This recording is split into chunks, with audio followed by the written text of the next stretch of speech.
Was that everything you hoped for? Jury's still out. But man, can't deny that view. Come on, this way. Hey, let's pick it up.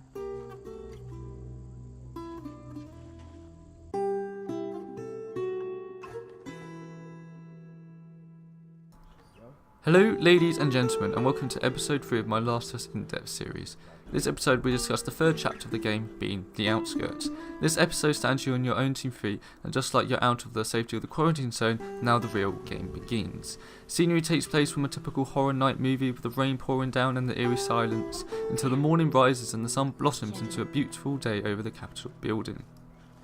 There's only two key notes story-wise in this chapter, one at the start and another at the end. In between there's a lot of bonding of the three, some nice conversations reminding the player that Ellie was born after the world turned to shit.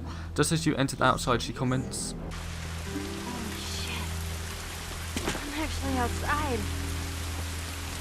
which I'm sure all gamers can relate to. Another being Ellie asking about the museum and its purpose before the apocalypse. They're optional in the fact if you wish to listen to them or not, but it breaks up the exploration segments in the game, giving more life and rewards the player once a big story moment happens. You feel more connected. It is all a matter of perspective, and as a player that looks at a 4x Naughty Dog is truly appreciated. The first key moment realising that Ellie has been bitten, however she is immune. Later on in the chapter being an optional conversation again, being strokes of genius may I add. In a downtime segment she explained she was bitten in a mall with a friend, of course being the left behind you DLC which fills the gap in the story. I was in the mall when I ran into infected. That place is completely off limits. How the hell did you get in there? I had my ways. I do like how they revealed it, knowing she is infected early on clears the air. You know where you stand, and maybe it's the reason Joel attaches to it more. Too much later on as you grow trust and a bond together, this could break it, causing pacing and trust issues in the game. The second key moment of course is Tess's death. After getting infected in the last part of the museum counter, she reveals it to you once you reach the Capitol building and the Fireflies are dead.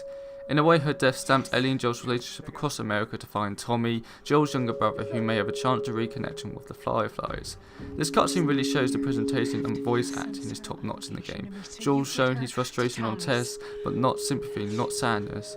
But I'm glad Naughty Dog didn't make him lash out at Ellie. He's seen too much, so he'd rather just not say anything. Well, it's been that way for a long time. No, we are survivors. This is our chance. It is over, Tess!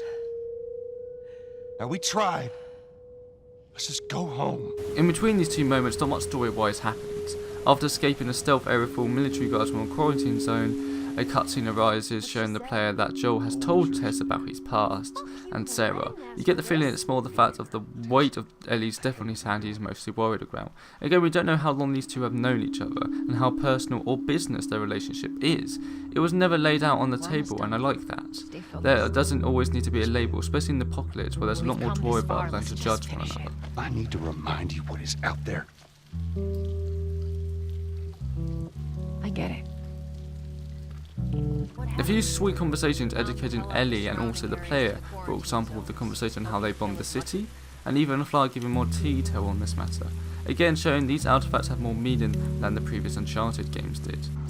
The gameplay does help connect the characters in a way. There are some very intense, dark and gritty moments where you have to stealth around with Tess and Ellie, the odd whisper said in between. Just before the museum section ends, you have an optional conversation with Tess. When you play the game for the second time, knowing Tess is now infected, her voice of urgency is there. You won't pick up on it. It's hard to even know if it was intentional, but for me it's there. It's very clever. This way. This will get us to the roof. After Tess's death, you learn Ellie can breathe in the spores, getting a full understanding she is actually immune, and this hits Joel when you realise it's not set up and it is real. As you can see in this cutscene, as Joel gets more attached to Ellie, he holds his watch, reminding him of Sarah and how he just tries not to get too attached to Ellie even though it's very hard for him. Lastly, the ending cutscene of the chapter, with basically Ellie and Joel forming some sort of deal. We're pretty much forced by Tess to take Ellie across America, but he states he wants the distance between the two, not talking about Tess or the past, but just moving forward. Come on.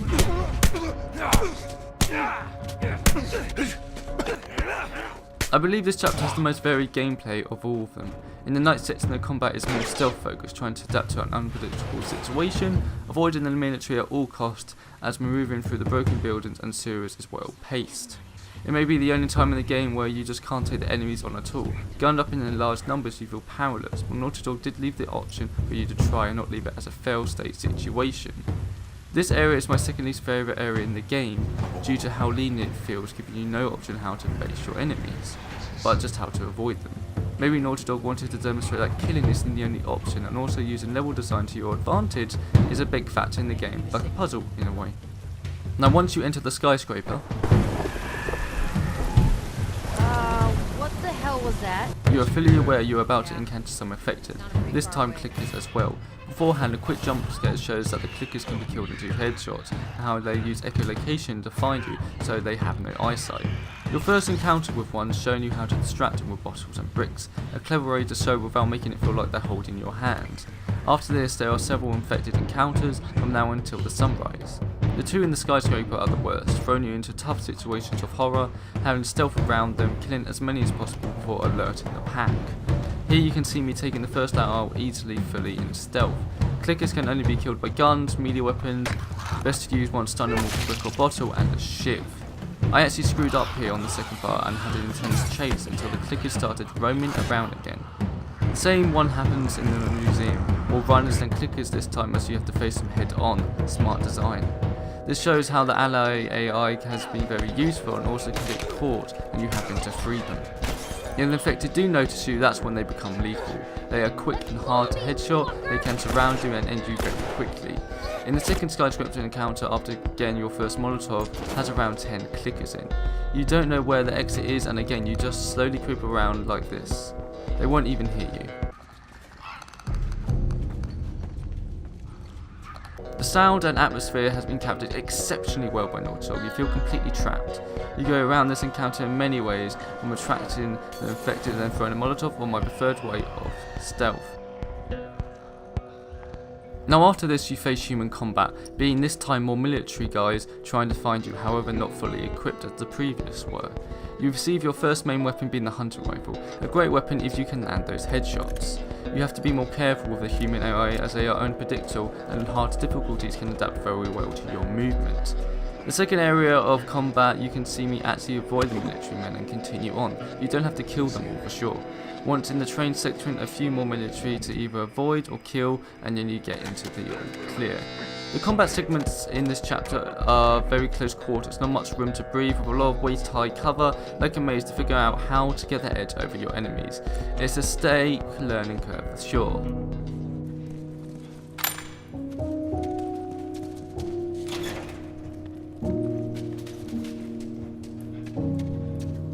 Once you get through the stealth military segment and have this cutscene, the chapter starts to open up. A few nice small creative designs to get from point A to point B, even if it's just 2 pathways. It's broken down nicely, making sure you uncover every secret there is to know. Exploring is really rewarded in this game. Just listen for a sec.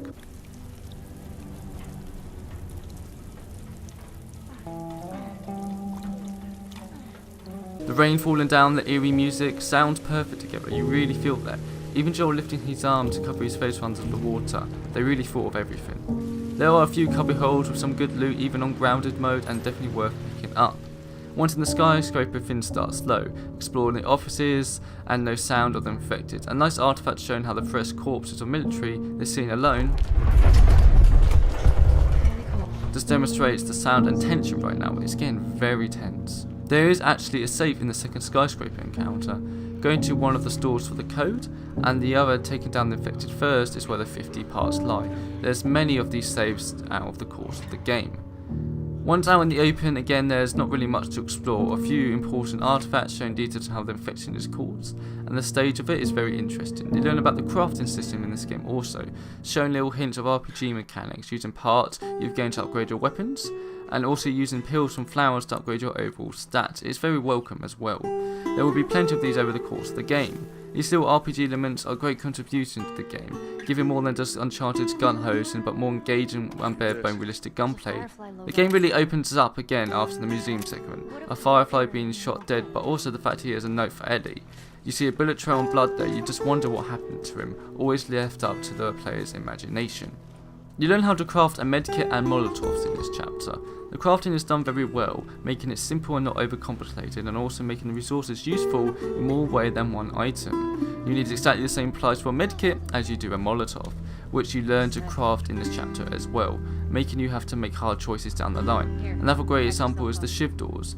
Waste your whole shiv to open the door, which contains a lot of supplies. There's also 2 shiv doors in this chapter, one in the skyscraper and the second being in the museum. The first doesn't give you much, however the second does quite a bit with more revolver ammo.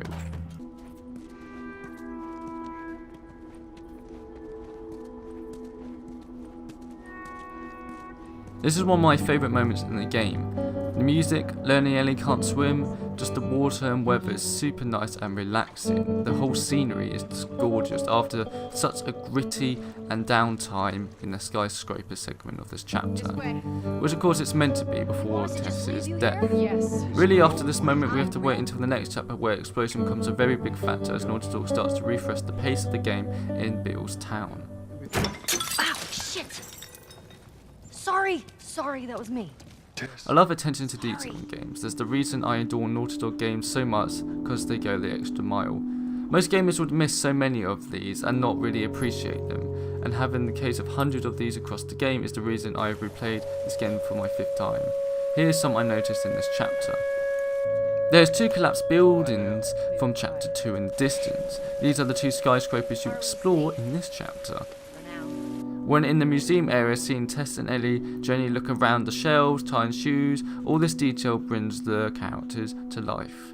Another thing is the Capitol building is always shown in the downtown segments, revealing your progress and the destination you're looking for. Again, exceptional design. I would also like to point out before you head down the elevator at the start of the chapter, there is an artifact with Tess's stockpile list, again referring to Bill you encounter in the next chapter. To give it more insight on how life is right now, I find it very interesting. Being smugglers and what they trade and what a novelty it is 20 years on, which seems to be Scots, so not much has changed then. This chapter I think really showcases how much they pushed the PS3 to its limits. Having all this chapter so much in such a small space, even though it takes a good hour to get through. Here before you enter the skyscraper, and after below. Inside the skyscraper after traversing the office rooms just to be on the other side of the corridor, and after the first infected encounter to just be on the lower level. Ellie smashing the vase will only happen when you don't see it. The design idea behind this is still unclear to me, but my best guess is they wanted you to still see Ellie as a reliability, someone to look after and be cautious about. Seeing Ellie's animation when she gets into the water not being confident at all because she can't swim. How they both react to this simple puzzle encounter which happened a few more times across the game and their reaction changes. Really? Oh, yeah. Okay. That's it for today's episode. Thank you for watching and see you next time.